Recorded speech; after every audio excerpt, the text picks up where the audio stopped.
So आता आपण पोहोचलो आहोत हेलिपॅडवर. हेलिकॉप्टरवर आले लोकांना घेऊन जायला.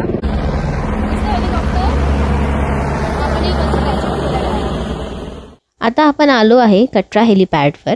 हेलिकॉप्टरने आपण कटरा ते सांजीछत असं डिस्टन्स कव्हर करणार आहोत. चला तर पुढे व्हिडिओमध्ये बघूया या पुढची प्रोसेस. हेलिकॉप्टर्स ज्या तिकीट आहेत त्या फक्त ऑनलाईन मिळतात आणि स्वतः बुक करावी लागते. कोणताही एजंट पकडू नका. श्राईन बोर्डच्या वेबसाईटवर तुम्ही ती बुक करू शकता तिकीट्स.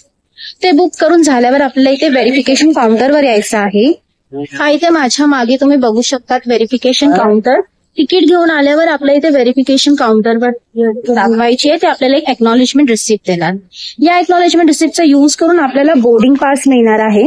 त्याचं काउंटर पुढे आहे. यात्रापरची काउंटर. इथे आपल्याला RFID कार्ड मिळणार जे की असं असतं.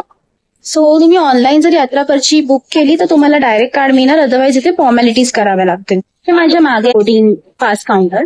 आपलं सगळं झाल्याच्या नंतर यात्रापरची RFID कार्ड सगळं काढून झाल्याच्या नंतर आपल्याला इथे येऊन एक्नॉलेजमेंट रिसिप्ट दाखवायची आहे. जो पण तुमचा रिपोर्टिंग टाइम आहे त्याच्या 1 तास अगोदर या काउंटरवर यायचे आणि मग ते तुम्हाला बोर्डिंग पास देणार, जे घेऊन आपण त्या लाईन मध्ये लागून हेलिपॅडवर जाणार. ही जी गाडी जाते ती आपल्याला इथून हेलिपॅड पर्यंत घेऊन जाणार आहे. आपलं सगळं बोर्डिंग पास जनरेट झाल्यावर आपल्याला या लाईन मध्ये उभं राहायचंय आणि मग तिथून ती नंतर आपल्याला हेलिपॅड पर्यंत सोडणार आहे. बोर्डिंग पास जिथे जनरेट होतो तिथे आपलं वेट केलं जातं आणि त्यानुसार आपल्याला नंबर देतात ते की कोणत्या नंबरच्या हेलिकॉप्टरमध्ये आपल्याला बसायचं आहे. आपला ग्रुप जरी असला एकत्र तरी कधी कधी ते पुढे मागच्या हेलिकॉप्टरमध्ये बसवतात, कारण त्यांचं जी वजनाची लिमिट आहे इन्क्लुडिंग पायलट ते त्यांना पूर्ण बघायचं असतं. सो काही नाही, 5-5 मिनिटांनंतर हेलिकॉप्टर उडतच असतात. हेलिकॉप्टरमध्ये बसताना आपल्याला मोबाईल सबमिट करावे लागतात, जे उतरल्यावर आपल्याला मिळतात लगेच. जाऊया आपण पुढे. हेलिकॉप्टरमध्ये वर जाताना नारळ किंवा बॉडी वॉर्मर्स काही अलाउड नाही आहेत. सो शक्यतो तुम्ही ते घेऊन नका जाऊ.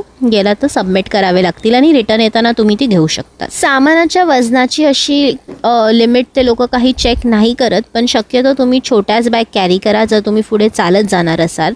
ट्रॉली बॅग खेचणं थोडं कठीण होतं, तो सॅक किंवा नॉर्मल हँडबॅग कॅरी केलात तर चालेल. हेलिपॅडवरनं उतरल्यावर आपल्याकडे 3 ऑप्शन आहेत, एकतर चालत, घोडा किंवा पालखी. आम्ही चालतच गेलो. जोर से बोलो जय माता दी, सारे बोलो जय माता दी, प्रेम से बोलो जय माता दी, प्यार से बोलो जय माता दी, जय माता दी, जय माता दी. माँ वैष्णो देवी का भवन.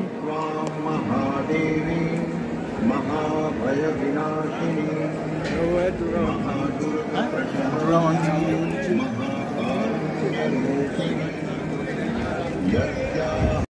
असं म्हणतात की वैष्णोदेवीला जर तुम्ही गेलात तर जोपर्यंत भैरवजीचं दर्शन आपण घेत नाही आपली यात्रा पूर्ण होत नाही.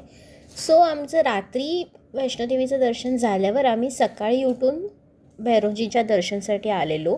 रोपवेची तिकीट आम्ही ऑनलाईनच बुक केलेली, सो तुम्ही ती करू शकतात श्राईन बोर्डच्या साईटवरून. श्राईन बोर्डच्या वेबसाईटवर खूप साऱ्या फॅसिलिटीज आहेत की तुम्ही डॉर्मेटरी बुक करू शकतात, रूम बुक करू शकतात, अटका आरती बुक करू शकतात. खूप काही आहे. फक्त आहे की तुम्ही जितक्या लवकर कराल तेवढे जास्त चान्सेस असतात की तुम्हाला ती गोष्ट मिळेल. माझा बुलावा आलेला आणि म्हणून मला हे शक्य झालं आणि तुमचाही बुलावा नक्कीच लवकर येणार आहे. सो आता आपलं दर्शन पूर्ण झालं आणि आता आपण रिटर्न चाललो आहे. पूर्ण प्रोसेसमध्ये तुम्हाला काही डाऊट असेल तर तुम्ही कमेंटमध्ये मला विचारू शकतात आणि मी तुम्हाला नक्की आन्सर देईन. जय माता दी.